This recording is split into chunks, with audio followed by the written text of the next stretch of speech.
Hello everyone, welcome to the last fifth grade for the semester. First of all, we have this reaction with an alkyl halide chain react. It's the two separate reactions. First of all, it will react with NaCN, and then second of all, will react with CH3 MgBr. So as you guys already know, when we react an alkyl halide with NaCN, we will increase our chain up to 1 carbon, and then CH3 MgBr is a Grignard reagent, and it will add more carbons into the chain depends on how many carbons it is in the Grignard reagents. So let's jump right into the first reaction, the first step. So when we have an alkyl halide chain react with NaCN, the CN will take over the spot of iodine. It will replace that, and in the DMSO, so we will have the product would be a nitrile group replace the iodine. And to this step, we already increase 1 carbon compared to our starting material. So for a better view, I'm gonna go ahead and numbers all the carbons.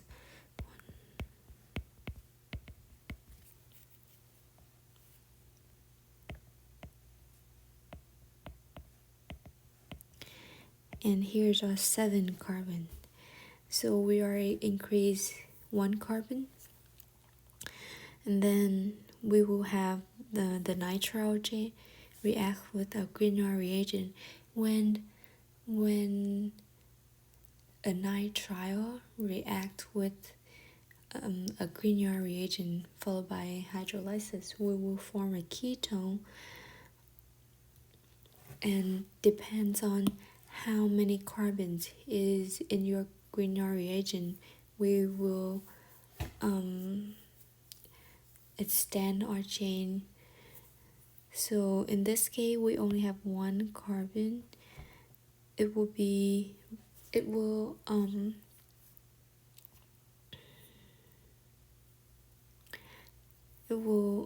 the CH3 will be at this spot, and the carbon, the 7th carbon where the nitrile was, we will have a ketone at that spot. Okay, so that is the first problem. The second problem, in this problem we will prepare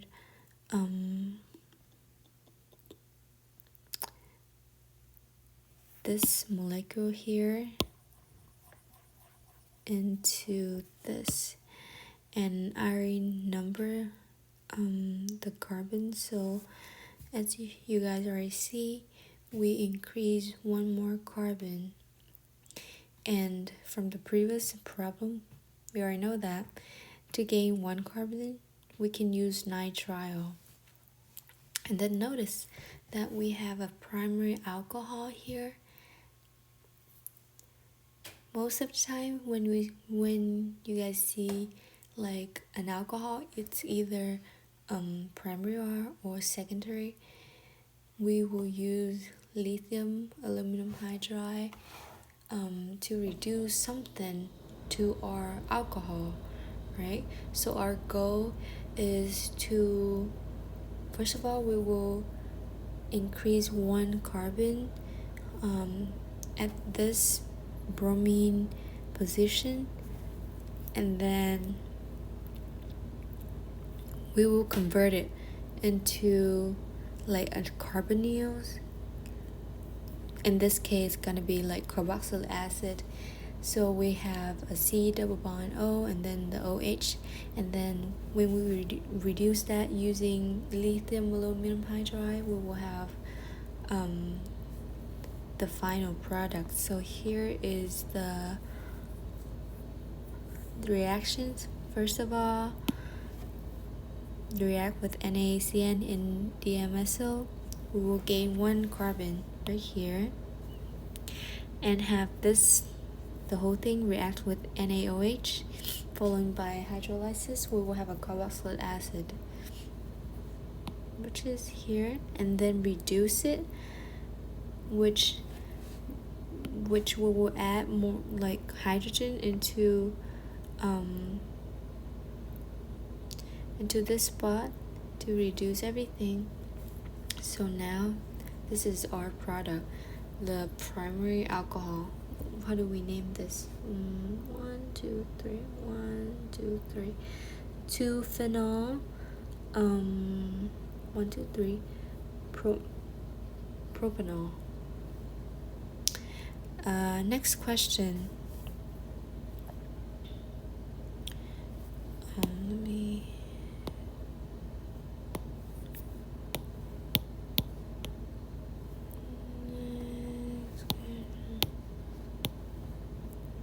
So this question, it will ask where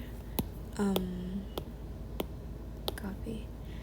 So we will have an ester and an amide will react with water in the acidic environment, and the question asks where is this oxygen, the 18 oxygen, go.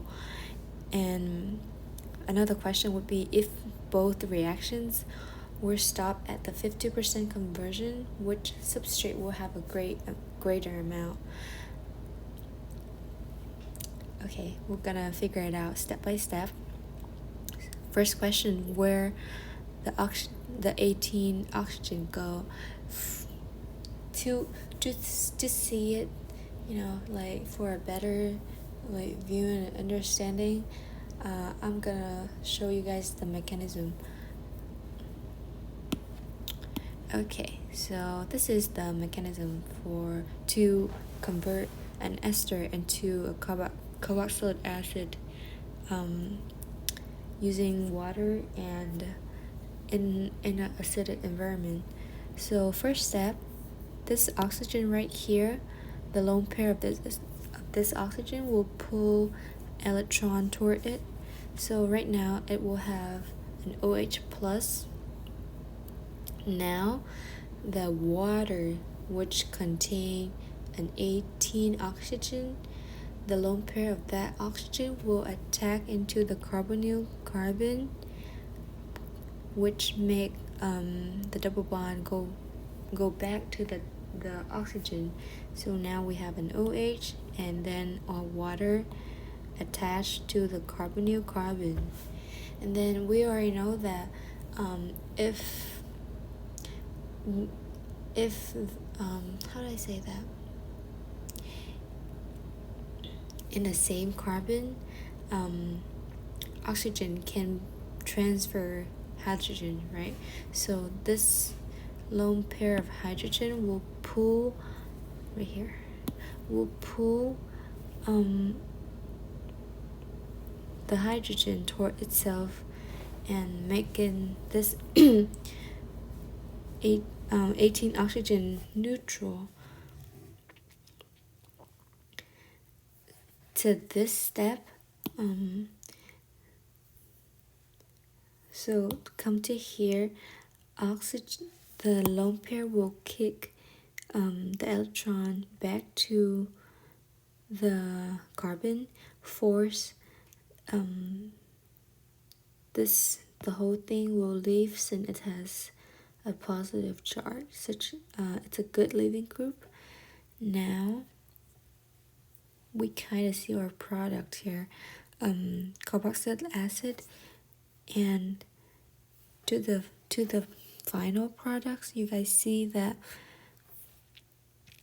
the 18 oxygen from our water eventually come to our product in the ester, and the oxygen, the methyl group and the oxygen from our starting material leaves as an alcohol right here. So the question is, where the oxygen 18 go? It goes to our product as a carboxylic acid. Same with ester. No, same with amide. It will form a carboxylic acid as well, and we have a side product will be CH3NH2. Second question, if both reactions would stop at 50% conversion, what substrate would have a greater amount? So this basically means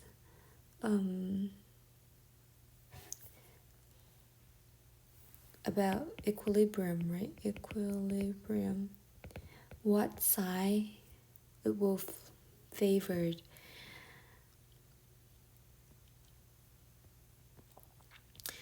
To answer this question, we will focus on two factors. The first one would be leaving group ability,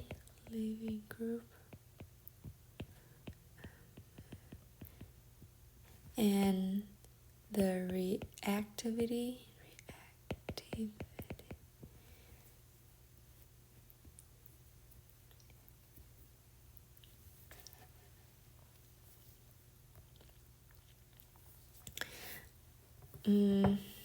So from the carboxylic acid derivatives, you guys should know by now that ester is more reactive than amide. Amide is like very, very stable. It's like all the way to the bottom of the reactivity chart. Very, very stable. Which if we want to convert an amide to a carboxylic acid, we need a lot of energy and like heat and stuff, a lot of them to do that. Since amide is so stable, and the whole group right here is a bad leaving group. Meanwhile, we have OMe is a better leaving group compared to NHCH3. So to answer this, we'll say ester will have a greater amount of product. Yeah, ester will have a greater amount of product since it has a better leaving group and it's more reactive than amide. About something that is quite hard to understand about condensation reactions. I mean, the whole chapter, it's pretty like straightforward. It's only about like one concept from different angles, not that many different reactions. However, one thing I found kind of hard is how to write the product, the hydrate product, which is what aka beta hydroxy aldehyde, and another product would be alpha beta unsaturated compound. I found it's kind of hard